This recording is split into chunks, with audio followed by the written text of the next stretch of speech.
Welcome to my keynote on nostalgia effect. So, this is a presentation that I did last year in Rovio's own RovioCon event. I'm going to be talking a little bit more in depth about some things that I did back then, but pretty much the slide deck is pretty similar. Um, it's a very dear topic to me. It's a topic that is a little bit counterintuitive to some.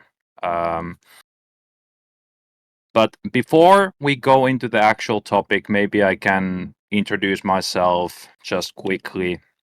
So, my name is Tatu. I'm a senior art director at Rovio. I have around 20 years of experience in games.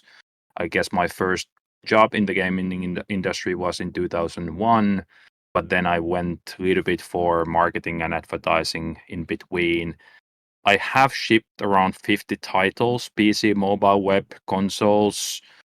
Um, Most of my experience is from the mobile side, but I have also worked on games such as Quantum Break for Xbox One. And for the context, and this is important context for this presentation, I am a Xennial. So that mini or micro generation that is between the Gen X and millennials. It's the generation that got to experience the fully analog world where everything is analog. You had only two channels on TV. Later there was three. You were spending most of your time running around in the nature. There was no internet. There was no uh, chatting with friends or calling them with your mobile phone. But then we also got to see all those as first time. Everything, everything from internet to mobile phones happened during our youth. I didn't, for example, get my first mobile phone until I was maybe 15.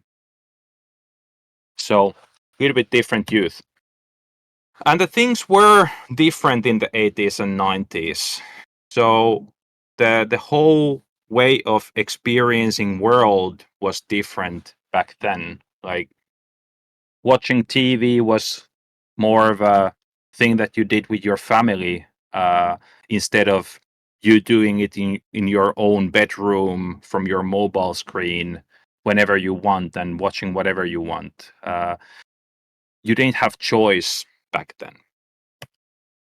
Games were also very different. This is very familiar example for many who have maybe seen some other presentations from me. One of my all-time favorite games. I use it as an example on many things, but this is what the games look like. One very interesting aspect of this game and this era of gaming was also that all these games were sold with the cover art, because the games themselves were very simple and they weren't necessarily that great at selling the value proposition of who you are and where you are. You needed to have these additional graphics on the printed form on the cover. The cover gave you the context that, okay, you are that arrow shooting archer going against these serpents and dragons, and that was the fantasy that the cover art largely sold to you. TV was also very different. There was a lot of these. The whole 80s and 90s was era of inventions. There was a lot of things that were kind of coming to us as totally new things. We had never seen these things before. I'm not saying that music, television, or for example, music videos were invented at that time, but they really were popularized at that time. And they redefined many aspects of pop culture. Music of the 20th century was also constantly chasing novelty. New synthesizers like Roland 808 revolutionized how the music sounded like, and so on and so on. Every day felt like it was full of novelty. Every day there was something new. Every time we were experiencing something for the first time, and probably we were the first generation to ever experience anything like it. At least that's how it felt. And that's natural at the emergent phase of any technology or medium. And what do I mean by that is that from the year 1970s to 2000, those were the years where huge innovations were made in entertainment technology. Everything from those television broadcasting to VHS to those synthesizers, gaming consoles, and so forth and so forth. And there was like lots and lots of competition for offering different kinds of entertainment. And those were the kind of technological triggers. Those triggered a lot of people also trying to explore what to do with that technology. The technology was in the kind of predominant design phase, so there was a lot of alternatives, a lot of novelty. But what happens in every technology over time is that the competition tries for differentiation, but it only does that for certain period of time.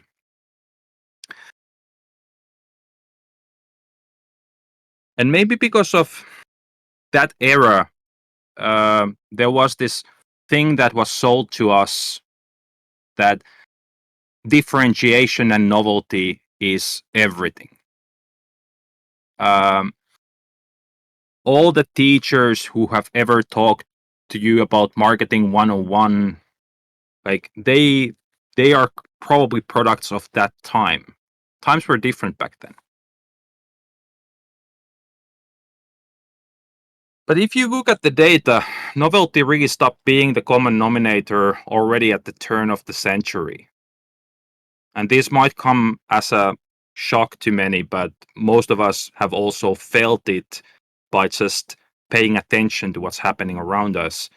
And it's a little bit scary sometimes. So let's look at the movies, for example.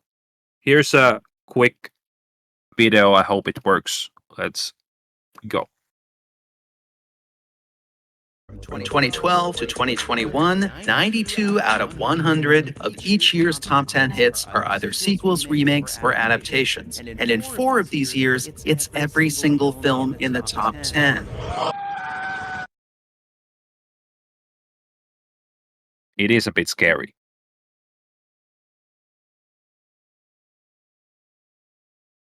The whole movie industry is a bit like this members berry scene from South Park.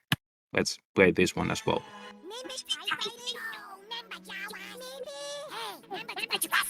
Oh, you love Jurassic Park. Remember Jeff Goldblum? Oh, I remember Jeff Goldblum. He was fantastic. I love Jeff Goldblum.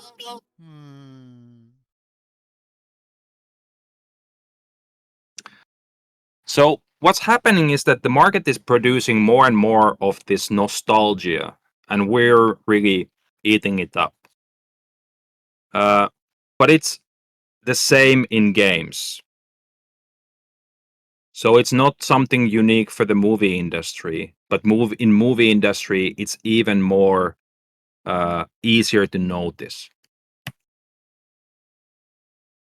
So at start of this year, so practically actually start of last year, I was crunching a lot of numbers on to see like whether this same thing could be seen on the on the gaming side of the entertainment. And lo and behold, the amount of novel games on top crossing list is really shrinking year over year. So there's less and less games in the top crossing that can be very much considered as truly novel games.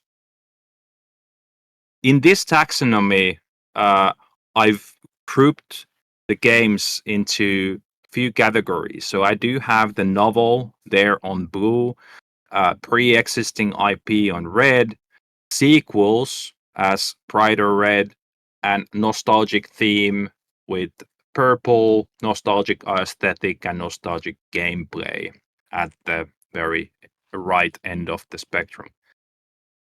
So what do I mean by this? So you have your usual suspects, the sequels, pre-existing IPs and spin-offs. And then you have the games where the nostalgia is more in the nostalgic themes, and that is achieving the wider appeal.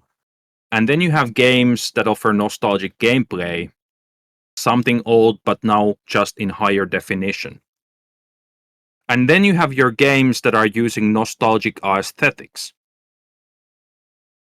And then there is these nostalgia home runs. I think Monopoly Go, for example, is hitting every single or ticking every single box in this nostalgia bingo.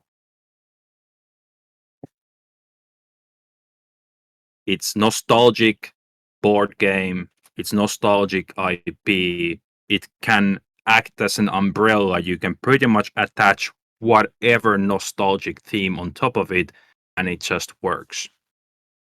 What a great IP. So, one thing is clear, nostalgia sells. And there's no one reason why it is so. But I believe it's a combination of at least a couple of factors.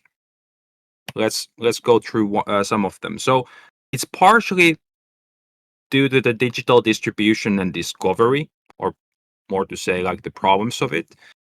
It is to do with the increasing production cost and risk awareness. We're taking less and less risks when we're making games. I think even when you're working on indie games in a game incubator, you're really thinking about like what kind of risks you're willing to take, and you're not necessarily taking the bigger risk.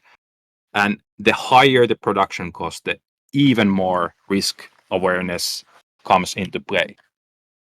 Then you have the whole thing of maturing platforms and technology. More about that later. And then there's things like societal change, global unrest, postmodernism, and neoliberalism. I don't go there. So let's go more to the maturing platforms and technology. So we were looking at this, and we kind of established that in a competition-driven system, the competition thrives for differentiation. But it only works until the dominant design emerges. And then it kind of kills the competition. The dominant design emerges and becomes pervasive. So everybody starts working on that same formula, the same design. And it's not only the designs themselves, but you can also think of all the IPs, themes, aesthetic approaches as pervasive dominant designs. In movie industry, the dominant design could be, for example, action movie format, or superhero movie format, or romantic comedy format. That format becomes the dominant design, and everybody just recycles that same format. But it then happens also on the kind of gaming side. You start to have these certain categories of games, and more games start to gravitate towards complying with the rules of that genre. But then it also happens on things like the aesthetics, the art side, the art style of those. So you start to have these pervasive designs, the design that this is the expectation of how, for example, a mobile game looks like, or this is the expectation of what an indie game in Steam looks like. These become pervasive dominant designs, and there's less and less competition outside those categories. So once the dominant design is pervasive, focus turns from design to execution. So then instead of trying to figure out new ways of solving the original problem of how to deliver entertainment, the focus goes from that design question to the execution. Who executes best? Who has the best execution? And that, on the other hand, then leads to the cost of making those entertainment products becoming more and more expensive, which takes us back to this. So the increasing production cost and risk awareness. In practice, the equation looks something like this. You have more competition plus mature markets, and it leads to higher costs. And then when you don't have organic discovery, it means that more and more money is being used to user acquisition spend. Then that leads to higher cost per install, which leads to higher cost. Higher cost equals higher risk. Higher risk means safer bets. And so on and so on. It's all very logical. All of that has led to this situation where art is highly commodified, and maybe this video explains it a little bit better. Thus, we see a recycling of old art, as creating truly new works of art is just not profitable enough, not quick enough to make, and takes too much time to pull in profitable growth. Thus, we see a recycling of music, TV, film, and even video games. So we see a lot of recycled safe bets. That's the logical result of all of that. And the ones that seem novel at glance are not necessarily that if you look a little bit deeper. They might look novel at glance, but often they are repeating the familiar nostalgic themes and aesthetic of the 20th century. So if we again look a little bit more to the TV series side, we have, for example, things like Stranger Things. It's only about nostalgics. It's an amazingly great product that is just pulling all the nostalgic hooks you can imagine. And one interesting thing about nostalgia is that many people who love these products weren't even born at the time these things needed to look like this. Nostalgia doesn't really rely on you having experienced the original era of the products or aesthetics. And that, on the other hand, could be explained by, for example, few things. But ultimately, it's just how the culture industry works, or at least that's my opinion. The more something is made, the more something is consumed, and the more something is consumed, the more something is made. So that's pretty much how it works in a nutshell. It could also be explained by this. We just like things that feel familiar. This is why brands and IPs work. This is why everybody is trying to own a lot of IPs. We included. We have some great IPs in our portfolio. This is the reason why for the past couple of decades, all the Chinese big companies were buying out all these even sometimes obscure Western IPs. IPs really matter in this space. But how it works is that this is a very well-known phenomenon in psychology, that the more you see something, the more likely you are to become a consumer of that thing. Like the more you see something, the more likely you're going to be buying that. But it also can, like if you think about it from your own perspective, like from your own point of view, like we can often say that, hey, we want to have some new experiences, but then that really doesn't correlate to how we're consuming in a big picture. We're more often than not, we're choosing the same brand of coffee, same brand of soft drinks. We're always going with the familiarity, and we're very rarely trying something new.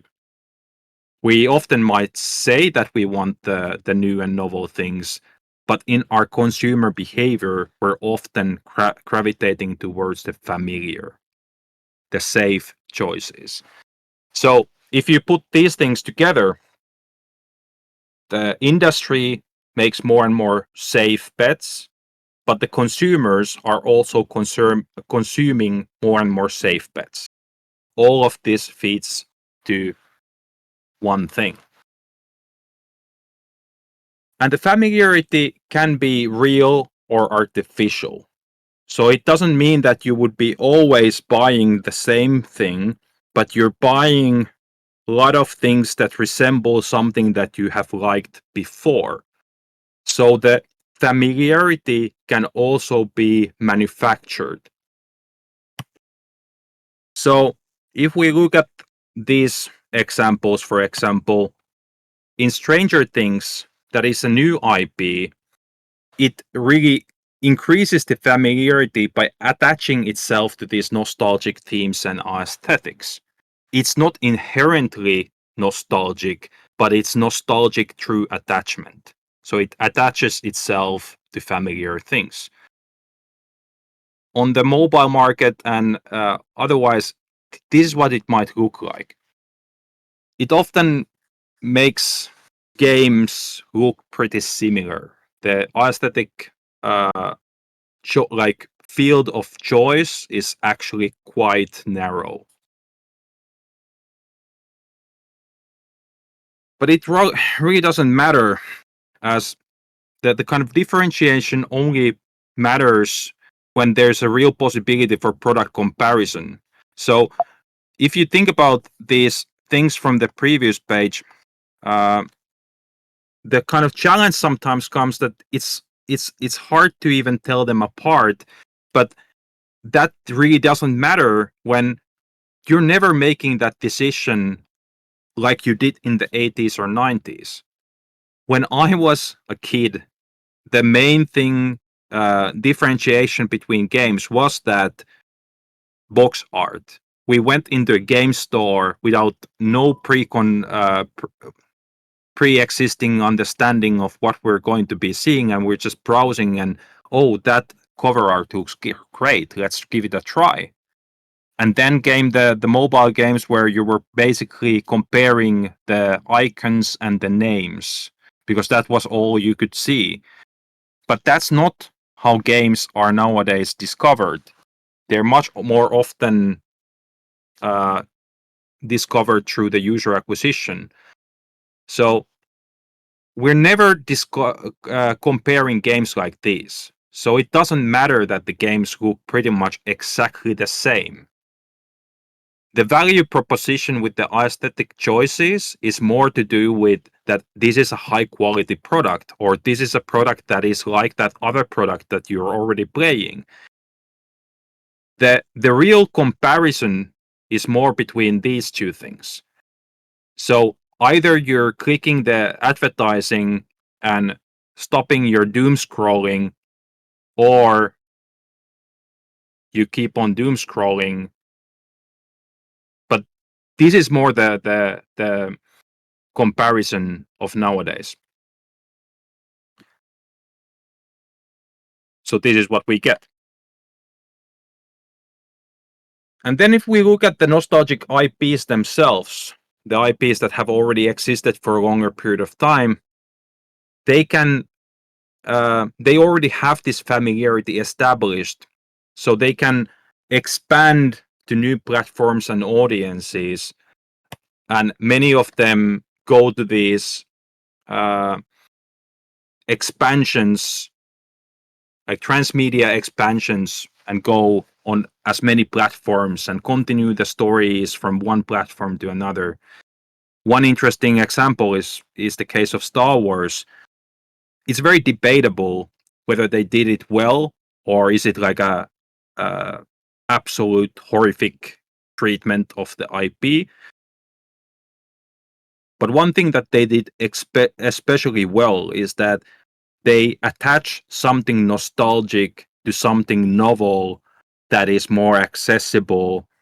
And while, for example, I couldn't see myself playing a Star Wars AAA game, I could play the Star Wars Lego experience, especially with my kids, because then there is the thing that I'm happy to introduce some things that I used to enjoy when I was younger to the next generation. And then there's this added joy that I'm feeling from being able to introduce them to these new these franchises that I have a deep relationship with. In the case of Star Wars, it has kind of expanded to many directions. There's a lot of additional storylines. Sometimes they're focusing on side characters, sometimes different time periods. And sometimes they don't even make a lot of sense for the main canon.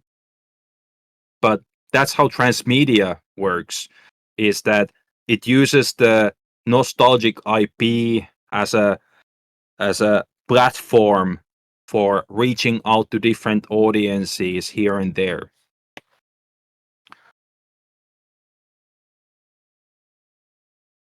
And there's a lot of these highly nostalgic franchises that have evolved to this large-scale transmedia franchises, where these multi-author narrative universes can exist.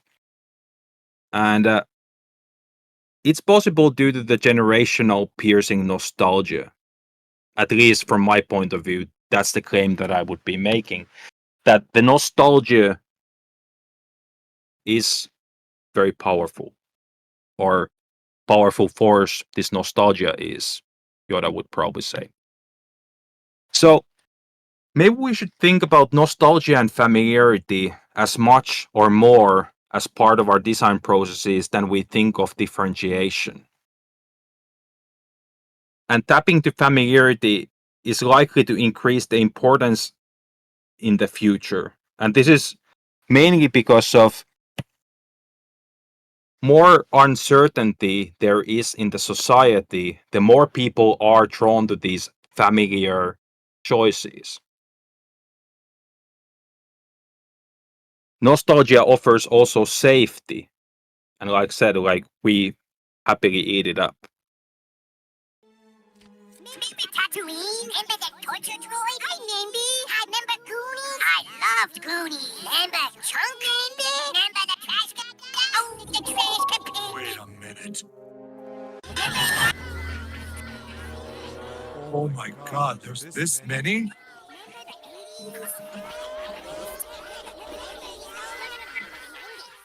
Gotta stop blaming yourself. Well, then whose fault is it? Here, catch. Remember Lando Calrissian? Remember Tauntaun's? Remember feeling safe? What the fuck is this? That is why millions of Americans want you to be president. But there's more. Yeah. Damn, I like South Park. Um, so this nostalgia is emergent. And what I mean by that is that it's not something that comes solely from the industry or something that comes solely from the customers. It emerges from the interplay of the customers and the industry. Uh, let's look at one more video clip on this. So I would like to show you one more video, YouTube video. This is from the Matrix Resurrection. But instead of watching it as a normal clip, try to think of the Keanu Reeves character as representative of consumers and the Jonathan Crofts Agent Smith representing the culture industry, and try to kind of view it from those lenses, if you will. So let's view it. Look, Tom, I know we've always had our differences. What did you say about our first meeting? We had all the chemistry of an FBI interrogation. But look at this place. We did this together. Yeah. Now what? Things have changed. The market's tough. I'm sure you can understand why our beloved parent company, Warner Brothers, has decided to make a sequel to the trilogy. What? They informed me they're going to do it with or without us. I thought they couldn't do that. Oh, they can. And they made it clear they'll kill our contract if we don't cooperate. Really? I know you said the story was over for you, but that's the thing about stories. They never really end, do they?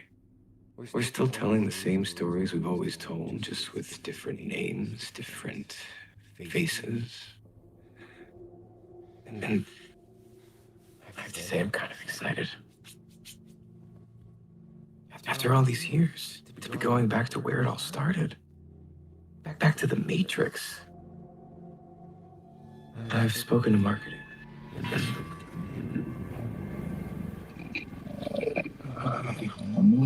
Tom? Are you all right?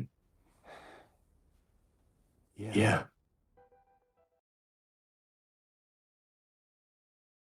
So, what should we think of all of this?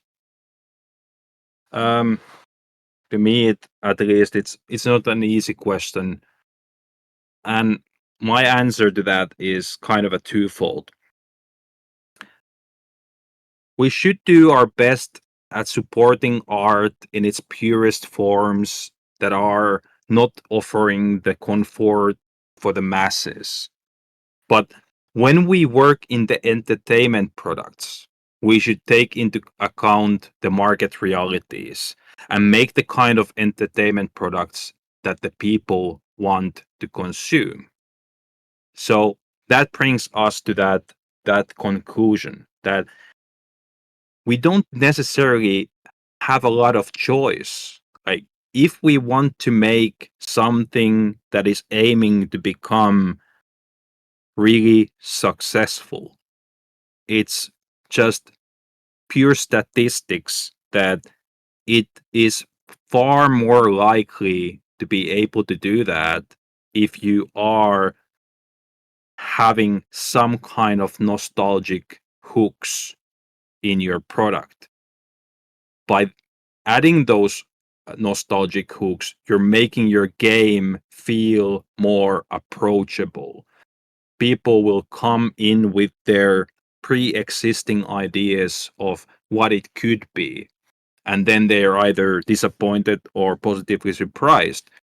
But that is the thing. The hardest thing about making an entertainment product is to get your customers to even give it a try, especially nowadays when everything is about discoverability. If you're unable to be discovered, it doesn't matter how great your game is. If you want to have a product that appeals for widest possible audiences, you should maybe consider trying to figure out how to tie it into things that people are already liking and perhaps have nostalgic feelings towards. I have written about it like a longer blog post. So if I failed to explain some of those concepts in detail enough, you can scan that QR code or go to tatu.wtf where my blog is, and you can read more in-depth blog post about this topic. But maybe we could now end the stream part of this and discuss the nostalgia effect in more detail. So, thank you.